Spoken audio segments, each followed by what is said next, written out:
प्रयास कीजिए कि सप्ताह कथा श्रवण का आप संकल्प आज ही लें, चाहे जो हो जाए, हमें 7 दिन पूरी कथा सुननी है। पहली बात, वैसे अधिकतर लोगों का संकल्प होता ही है। दूसरी बात, आसन संग लेकर के आवें, जहां बैठना है वहां आसन अपना साथ लेके आवें।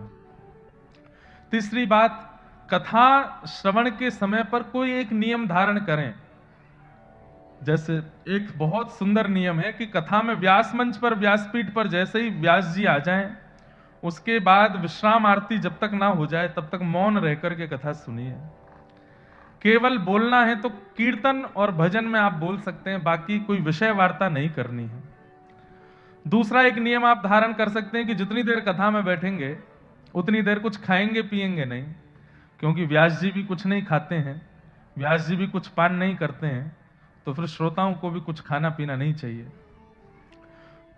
तीसरा नियम बना लीजिए कि एक आसन पर बैठ के कथा सुननी है। ये बार बार आसन नहीं बदलने, कभी ऐसे कभी वैसे, कभी पांव सीधे कर लिए, नहीं, एक आसन पर बैठ के कथा। हमारे परम पूजनीय प्रातः स्मरणीय श्री रमन रीति वाले महाराज जी एक बार कथा में आए थे, तो उन्होंने एक बहुत सुंदर बात कही कि वक्ता जो शब्द बोलता है, वक्ता जो कथा सुनाता है, वह शब्द सामवेद के अंतर्गत आता है। सामवेद ध्वनि युक्त होता है, बहुत ध्यान से सुनिएगा।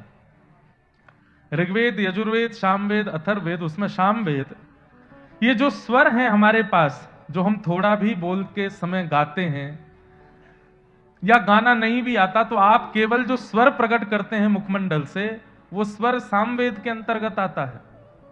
और सामवेद गरुड़ जी की पंखों से प्रकट होता है। जब गरुड़ जी आकाश में उड़ते हैं, तब गरुड़ जी के पंख जब वायुमंडल का स्पर्श करते हैं तो जो ध्वनि प्रकट होती है वो सामवेद है। और श्री गरुड़ जी तभी उड़ते हैं जब पीठ पर शंख चक्र गदा पद्मधारी नारायण बैठे हैं। इसका मतलब क्या है? महाराज जी बोले कि जब वक्ता बोलता है तो उसके शब्द सामवेद हैं, और सामवेद गरुड़ जी के पंख से प्रकट होते हैं, और गरुड़ जी तब तक नहीं उड़ते जब तक ठाकुर जी नहीं हो। तो इसका मतलब वक्ता जो बोल रहा है उसके मुख से साक्षात गरुड़ जी ठाकुर जी को लेकर के उड़े हैं। अब ठाकुर जी को लेकर के गरुड़ जी वक्ता के मुख से प्रकट हुए हैं, तो गरुड़ जी उड़े हैं तो कहीं तो बैठेंगे। तो फिर सामने बैठे हुए श्रोताओं को देखते हैं, जो एकाग्र चित्त करके एक आसन में बिल्कुल सीधा बैठा हो और एक एक शब्द श्रवण कर रहा हो, उसी के कर्ण रंध्र से गरुड़ जी ठाकुर जी को लेकर के उसके चित्त में विराजमान हो जाते हैं। लेकिन अब श्रोता बैठा है कैसे? अब श्रोता, सोफा वाले बुरा नहीं मानना, सोफा और कुर्सी वाले आप लोग बुरा नहीं मानना, पर जैसे कुर्सी सोफा पे भी बैठे हैं तो सीधे बैठे हैं तो कोई दिक्कत नहीं। अब टेक लगा के बैठे हैं, थोड़ी पे हाथ धर के बैठे हैं, थोड़ी नींद सी आ रही है, कुछ खा रहे हैं पी रहे हैं, तो गरुड़ जी फिर उनके पास नहीं जाते।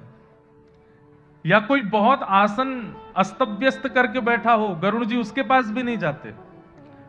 लेकिन जो बिल्कुल सावधानी पूर्वक कथा का श्रवण कर रहा है, एक चित्त होकर के एक आसन में बैठ करके कथा सुन रहा है, भाई गली यदि बहुत टेढ़ी मेढ़ी होगी तो ड्राइवर गाड़ी नहीं घुसाएगा, मालिक को कह देगा कि यहीं उतर जाइए, अंदर गाड़ी नहीं जा सकती।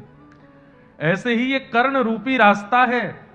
गरुड़ जी महाराज हमारी चित्तवृत्ति को, हमारे देह की स्थिति को देखते हैं। अगर बहुत अस्तव्यस्त लगती है तो गरुड़ जी भीतर प्रवेश नहीं करते। तो हम इससे वंचित क्यों रहे कि ठाकुर जी चित्त में आवे ही ना? इसलिए बिल्कुल सावधानी से कथा सुनिएगा। जो जो हमने नियम बताए, नहीं पालन करोगे तो वो आप जानो, लेकिन करोगे तो फायदा बहुत होगा। एक आसन पर बैठ करके कथा सुनो, मौन रह करके कथा सुनो, कुछ खाए पिए बिना कथा सुनो। और पांचवा और सबसे विशेष नियम, बिना फोन के प्रयोग के कथा सुनो। बिना फोन चलाए कथा सुननी है।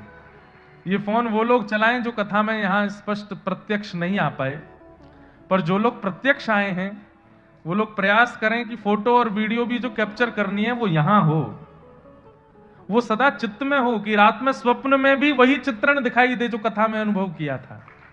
आपको मोबाइल फोन में फोटो वीडियो, आजकल हम इससे बहुत परेशान हो गए फोन से, क्योंकि हमको जहां भी लोग मिल जाते हैं बिना फोटो खिंचाए छोड़ते नहीं।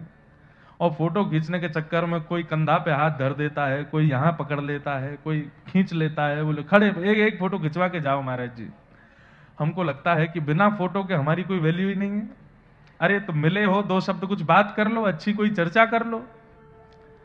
तो इसलिए हमारी प्रार्थना, ये 5 नियमों का पालन कीजिएगा। आसन संग लेकर के आइएगा, मौन धारण करिएगा, एक आसन पर बैठिएगा, कुछ खाए पिए बिना कथा श्रवण कीजिएगा और बिना मोबाइल के प्रयोग के कथा श्रवण कीजिएगा। और छठवां एक नियम और है, सोइएगा मत कथा में आके, क्योंकि ये बहुत सहजता है।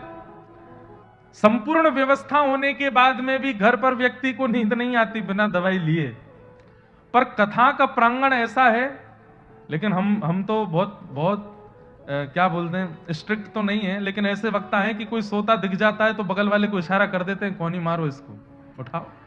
और एक और बात, अगर कोई आपको सोता दिख जाए और कहीं आपको वो दिख जाए और आप जाकर के उसको उठा देते हैं, तो आपको उसको उठाने का भी पुण्य प्राप्त होगा कि चलो आप कथा में किसी को सोने नहीं दे रहे हैं। क्योंकि कुछ अराजक तत्व ऐसे भी हैं, उनको कथा में ही नींद आती है, तो उससे बचिएगा। तो बाकी ये सब नियम है। अब अंत में एक बात कह दें, नियम पालन करो चाहे मत करो, पर कथा सुनो, कैसे भी सुनो। 3 बार भोजन करके सुनो, लेट के सुनो, पढ़ के सुनो। अंतिम बात यही है, कथा श्रवण होनी चाहिए, कथा चित्त में आनी चाहिए।